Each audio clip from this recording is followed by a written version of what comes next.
बाबा खाटू श्याम की कहानी। बाबा श्याम को कलयुग का अवतार माना जाता है। श्याम को हारे का सहारा भी कहा जाता है। हर साल लाखों भक्त बाबा श्याम के दरबार में शीश नवाने के लिए आते हैं। लेकिन क्या आपको पता है कि बाबा श्याम कौन है और खाटू श्याम जी में ही बाबा श्याम का मंदिर क्यों बनाया हुआ है, जो संपूर्ण विश्व में प्रसिद्ध है। महाभारत में वर्णित है कि भीम के पुत्र घटोत्कच थे, उन्हीं के पुत्र थे बर्बरीक। बर्बरीक देवी मां के भक्त थे। बर्बरीक की तपस्या व भक्ति से प्रसन्न होकर देवी मां ने उन्हें 3 तीर दिए थे, जिनमें से एक तीर से वे संपूर्ण पृथ्वी का विनाश कर सकते थे। ऐसे में जब महाभारत का युद्ध चल रहा था तो बर्बरीक ने अपनी माता हिडिंबा से युद्ध लड़ने की पेशकश की।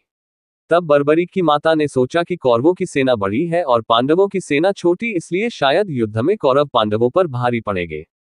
तब हिडिंबा ने कहा कि तुम हारने वाले के पक्ष में युद्ध लड़ोगे। इसके बाद माता की आज्ञा लेकर बर्बरीक महाभारत के युद्ध में शामिल होने के लिए निकल पड़े।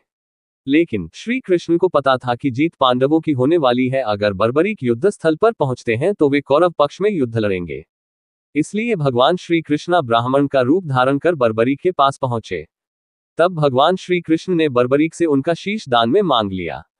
दानशीलता के कारण बर्बरीक ने बिना किसी सवाल के अपना शीश भगवान श्री कृष्ण को दान दे दिया। इसी दानशीलता के कारण श्री कृष्ण ने कहा कि तुम कलयुग में मेरे नाम से पूजे जाओगे, तुम्हें कलयुग में श्याम के नाम से पूजा जाएगा, तुम कलयुग का अवतार कहलाओगे और हारे का सहारा बनोगे। घटोत्कच के पुत्र बर्बरीक ने जब भगवान श्री कृष्ण को अपना शीश दान में दिया तो बर्बरीक ने महाभारत का युद्ध देखने की इच्छा जताई। तब श्री कृष्ण ने बर्बरीक के शीश को ऊंचाई वाली जगह पर रख दिया।